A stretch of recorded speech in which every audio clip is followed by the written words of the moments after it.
Welcome to Write with Love. I'm your host, Sarah Williams, best-selling author, speaker, and creative entrepreneur. Each week, I chat to passionate and inspiring authors about their journey in creative writing. Some are traditionally published, some do it themselves.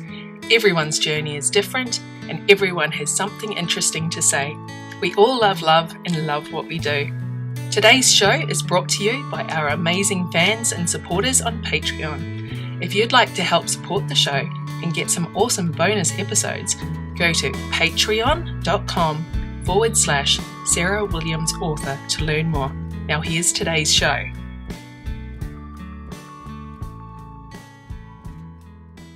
G'day, I'm Sarah Williams. Thanks for joining me for episode 47 of Write with Love. I'm recording this on Friday, 9th of September 2018, and I'm back from my week away with Margie Lawson.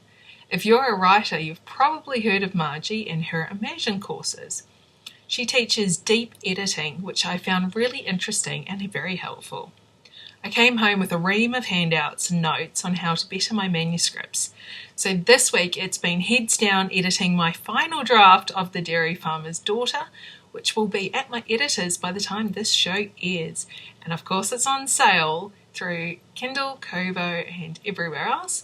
And will be out on November 28th, so you can go and pre-order that right now if you want to. The Australian Romance Readers Association are hosting 3, possibly 4 author signing events in March 2019. And reader tickets are on sale now for a romantic rendezvous. The locations and dates are March 23rd in Brisbane, March 24th in Sydney, March 30th in Melbourne, and March 31st in Perth if they get the numbers. I will be at the Brisbane signing and would love to see you there. I will have all my books available as well as lots of free stuff for you. And if you're a patron, you can claim your hug. Our website is australianromancereaders.wordpress.com. If you love Australian rural romance, then for only 99 cents you can read 6 of Australia's best-selling full-length novels and 1 brand new short story. Annie Seaton, Suzanne Bellamy, Essie Gilchrist, Anne B. Harrison, S.M. Spencer, Philippa Neffrey-Clark and I have joined forces for a combined Kindle-only box set called Outback Hearts. It will be live on Amazon on December 1st, but you can pre-order it now. We've already hit the #1 spot in several big categories, which is great.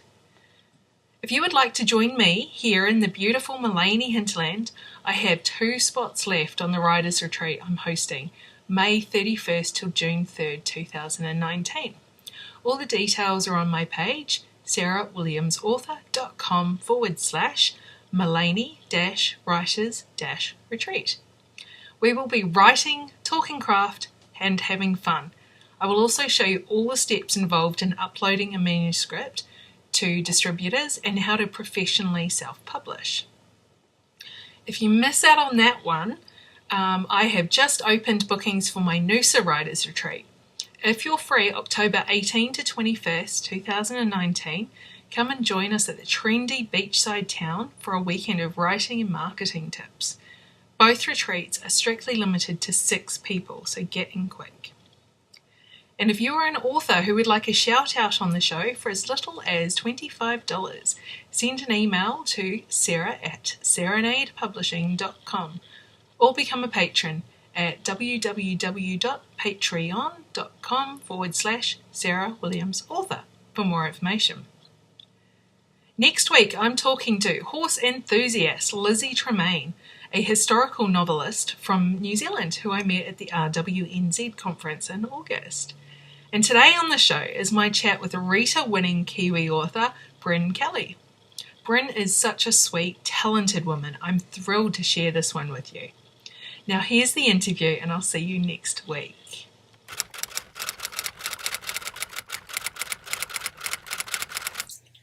G'day and welcome to Write with Love. Today on the show I have 2018 Rita Award-winning Kiwi author Brynn Kelly. Thanks for joining me today.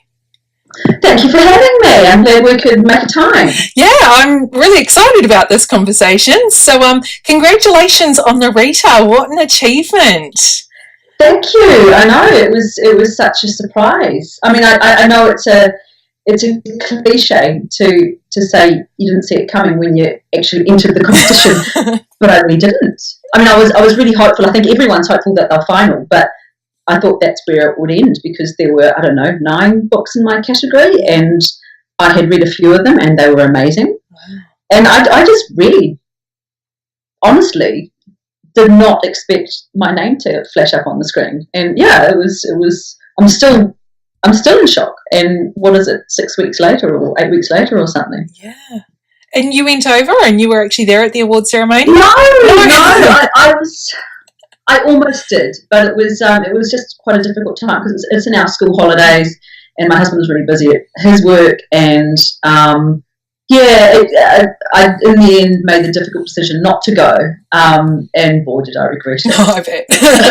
but then again, it did mean that I didn't have to make a speech, so all good. So yeah, I immediately felt relieved when I saw my editor and agent on the webcast going up to accept the award, and I was, oh God, and then I thought I'd written a few words for my agent to say, and I couldn't remember what I'd written because I'd been so convinced that I wasn't going to win. I just bashed something out, and and then I got all nervous because what did I write? But she handled it perfectly. So yeah, brilliant. And that was the very first New Zealand winner. You were the very first. Congratulations again. Technically the first by half an hour or something because another Kiwi, Kara Isaac, won in her category a little bit later on in the evening. So yeah, by the coincidence of my award being announced first, I became the first New Zealand author. But I think technically I would share that honour with Kara. Yeah, that's excellent. So tell us about yourself and your writing journey so far. Well, I was one of those people who came out of the womb reading and writing, and novels have always been my happy place since I was a kid. And I was the kid in English class who was secretly cheering when the teacher announced we had to write a Shakespeare essay or something. I've just always loved stories and words, reading them, using them. But and I always knew I was going to become a novelist. It was just a fact for me. But I also, even as a teenager, knew that I wasn't going to be one of these people who published their first novel at the age of 24 to widespread critical acclaim, and it goes on to become a bestseller. Yeah. I knew I wanted to live a bit first. So I kind of set this goal that I was going to be a novelist from the age of 40. I figured it just seemed like an age where you would know a bit of stuff and you would have some stories to tell. So I did the next best thing, which was become a print journalist, figuring that it was a way to experience a lot of the world while being paid to write. And I had this idea that I would come home from my job and write in my spare time. Unfortunately, it didn't quite turn out like that because I ended up working in very intense, amazing and rewarding, but intense jobs in journalism.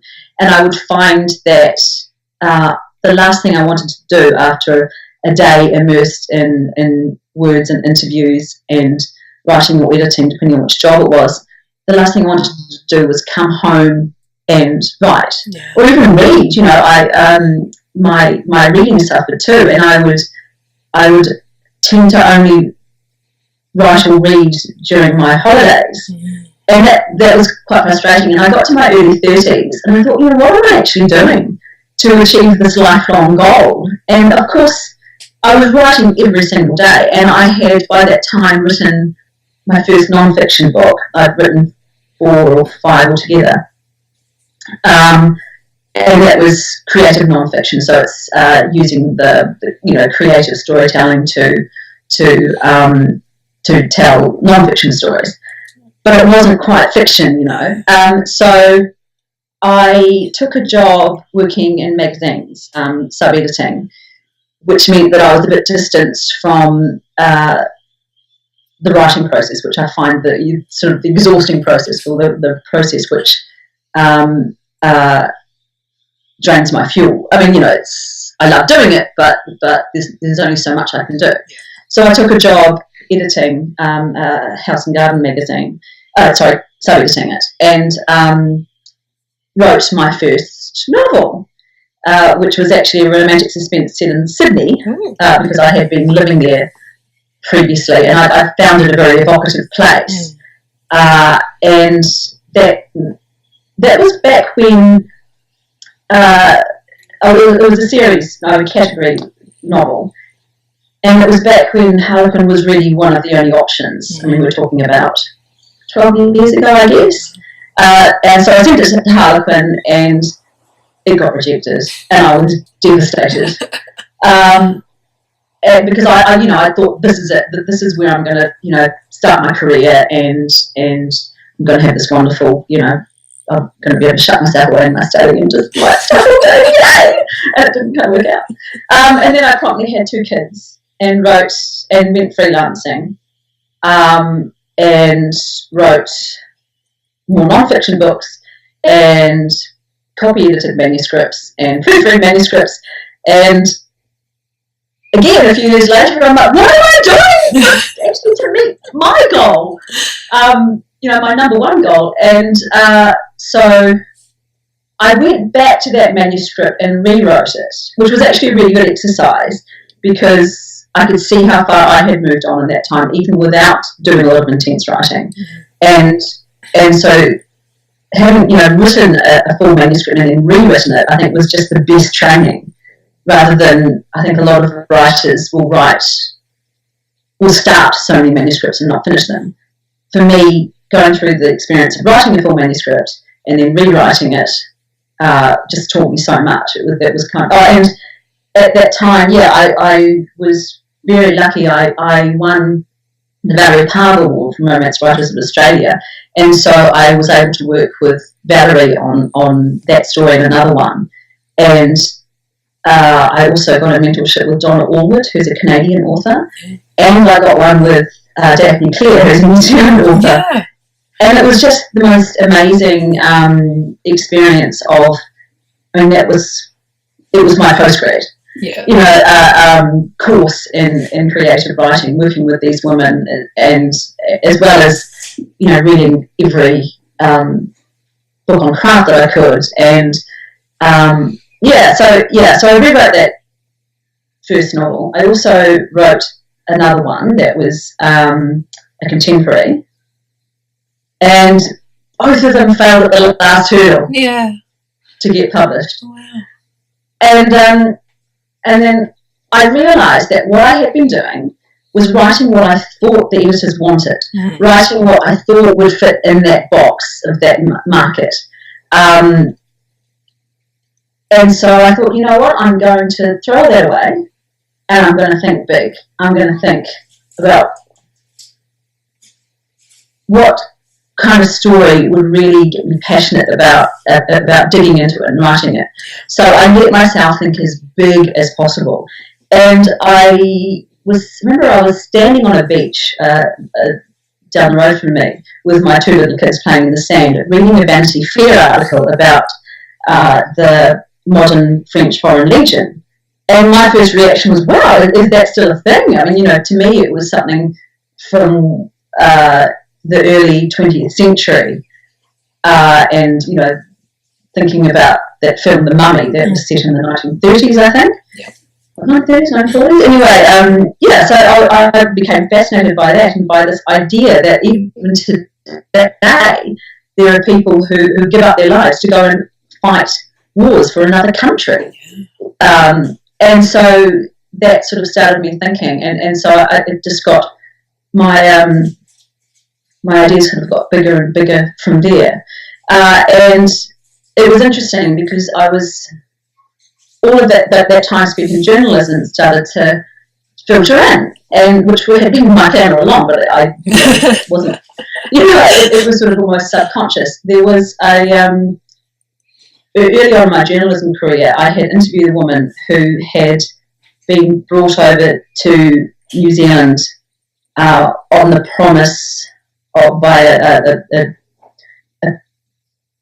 human trafficker, on the promise of working in a factory here, and she found herself in a brothel. Oh. And she escaped one night. She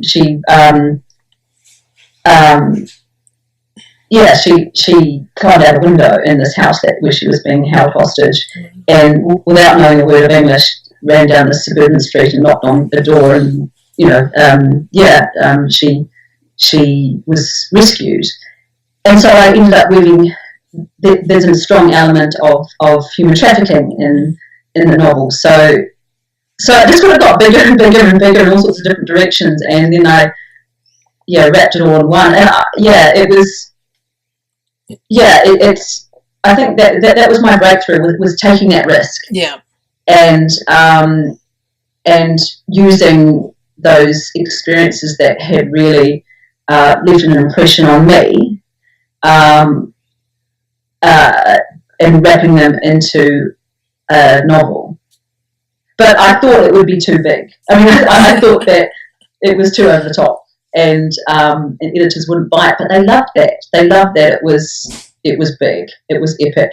I think I got some feedback. My two favourite words that were fed back to me were cinematic and immersive, and I've kind of written that down and had it on a piece of paper, because without knowing it, yes, that's what I'm aiming for. Yeah. These big kind of cinematic, immersive experiences in my books.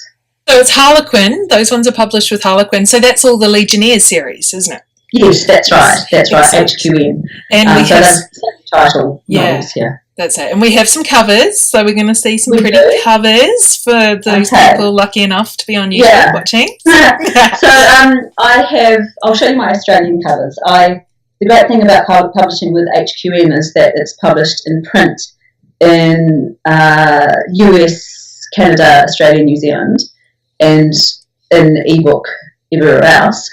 But that means that I have hardcovers in the US, I have mass market paperbacks in the US, and trade paperbacks in Australia and New Zealand. So I'll show you my Australian and New Zealand covers.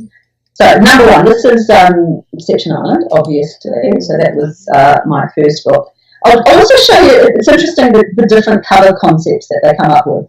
So this I'll put in front of is the trade paperback edition in the US, which is so completely different. Yeah, it is. Yeah, but I love that. I love the sort of from here to eternity kind of feeling. Yeah, for sure. And then came Edge of Truth. Now this is the one I have 3 completely different covers for. This is the Australian one. Awesome. This is the US mass market paperback. Awesome. Completely different. Completely. The American one's got a really hot, hot guy on it. I find it fascinating. Oops, I went back. I find it fascinating that different covers for different markets. Yeah. I actually didn't bring down my hardcover for the US market is completely different again. It's got a very Middle Eastern feel because that book is set in Africa. Mm. All my books are set in exotic places around the world. Yeah. So that was that one. And then my book that's just recently been released is A Risk Worth Taking. Awesome. So that's the Australian cover. Yeah. Again, completely different US cover. Oh my gosh. Wow. No, another hot guy. And I'd totally buy the ones with the hot guy on it before I bought the ones with the Interesting. Yeah. Yeah, and obviously the Australian designers really went for this scenic. Yeah. That is the so scenic strange. novels. Yeah. Yeah, so I find that really interesting. Oh. And there's also Forbidden River, which is just an ebook, which I don't have a cover for, obviously. Yeah, that's it. Excellent. So, and of course you've won pretty much every award that there is to win, as well as the Rita. So you had Deception Island was a finalist for a Golden Heart, which of course is the American Romance Writers of America, one of their competitions. and which is a Koru, which is from the romance writers of New Zealand. So that must have been pretty exciting. Yeah, especially the Golden Heart, because it was kind of my first big test of my writing against my peers, in an international kind of sense, because anyone in the world does and can enter the Golden Heart. And we had been waiting for an answer from HQN, my agent and I, for months. It takes a long time for a debut single title author to go through the system, and it had to go to secondary and it had to go to sales and marketing. It felt like, but by the time I got that contract, it felt like everyone, including the janitor, had read my book and offered their opinion on it, and it was just a waiting game. But I got the call about finaling in the Golden Heart on, I think it was a Thursday. I can't remember, but I remember it was the day before it was announced in the US. Yeah. I got an early heads up because of the time difference. And then I got in touch with my agent, who got in touch with the editor who was looking at the book, and within hours I had a contract. Of course. So that was pretty cool. And I mean, I'm not saying that it was all because of the Golden Heart, but I think HQN had got to the point that they knew they wanted it. They were just going through the last process, and that was the last thing to go, okay, yeah, we'll take it. So it was this incredible 24 hours that I'd finaled in the Golden Heart and sold my debut novel. Yeah. Oh, yeah, it was just incredible. And and so with the RWNZ, the Romance Writers New Zealand, which we love, so you've won a Koru through them and the Pacific Hearts Award. So I don't think you've got anything else that you could possibly win with them. Yeah, but it's always nice to I still enter the contest, and because it's just that nice little sense of the unknown. I mean, I try not to. I've got this quote pinned to my wall. You have to know how to accept rejection and accept acceptance. From Ray Bradbury, and I'm very aware that all these lovely little baubles are a dangerous thing to align your self-confidence to, and that you have to seek your validation from within rather than from without. And it's so easy to get into a trap of waiting for someone else to say that you're good enough. Yeah. Especially in the romance genre, there are loads of contests, and it's easy to let those determine whether you're good enough to be a writer or not, whereas you actually have to find that inside. Yeah. Yeah, that's good. So it's lovely to win the things, but it's healthy to know that if you don't win, it's not a reflection on the validity. Yeah. I don't think I've said that word aloud of your writing. It's all, there is a lot of luck involved as well. Yeah, that's absolutely true. I know a lot of the authors that I'm interviewing have fantastic work, and they're not winning awards, but they're getting really good sales, so they're still pretty happy. I'd much rather have the money than the fame. Yeah, that's it. It'd be great to have both, though. Do you have the reader with you? I'd love to see it. Oh, sure. It's I have it here sitting on my desk, reminding me to actually write. She's very shiny. She is. Yeah, it was. Yeah, she. My editor and agent posted her. Sent her from the US, and I was amazed when I took her out because it's really heavy. She's solid. The weight on the package was 10 pounds. Wow. So I think it's about 4 kilos. Yeah. Gosh, that's how much my children weighed that much when they were born. I know. That's what I was thinking. It's as big as my biggest baby. It's literally your baby. Yeah. Oh, that is. She actually she's supposed to have a quill, but she lost it somewhere over the Pacific. I mean, I've got it. It was in the box. Yeah. But that's quite good because it's quite appropriate because she's reading when she's supposed to be writing. Yeah. Yeah, and that way she can't judge me. Yes, that's true. Oh, that's gorgeous. So your books are available worldwide in ebook and paperback that we saw before, and they're also available in audio. Yes, the first two so far. So Deception Island and Edge of Truth are in audio. Awesome. Yeah, so far. I love audio, so that's brilliant. Yeah. And any translations yet? Oh, you know what? I had one translation so far arrive in the mail, and I didn't even know it was happening. It just turned up, opened the box, and there's this translation. I actually have it right here. Oh my God. I didn't even know what book it was, but I assumed it must be Deception Island because, it's got that island kind of thing going. Yeah. Different cover again. So fun. But I had no idea what language it was in, and I figured that from the structure that it was probably a Scandinavian language or thereabouts. But I had to go to Twitter to find out what language it was in. And it's Estonian. Oh my God, Estonian. That is so crazy. Or medium-sized in Estonia. They're all probably quite small. But, wow. I don't even know how to say it, but there you go. Peduksa. That's so cool. That's very, very cool. And my kids are allowed to read that one. Oh, well, they learn Estonian. That's motivation. So what are you working on at the moment? Are you still writing? Yeah, well, I am working on so many things. Yeah.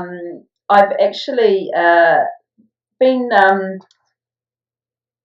I'm going to watch the space, where I've been exploring a few passion projects, and I'm at a bit of a crossroads because I finished the Legionnaires series, and it being my debut series, I've learned so much from it, and I've learned a lot about what I like writing and what is quick to write for me, and I am exploring a whole lot of new ideas, and some are in front of editors at the moment, and I'm keen to try indie publishing as well. So I'm really at a bit of a crossroads, and I have a lot of balls up in the air, and I'm waiting to see what lands. But it's quite exciting. But it's I think I've written about 120,000 edited words this year on different concepts. So it feels like I should have a whole book to show for it, but I don't yet. But I will.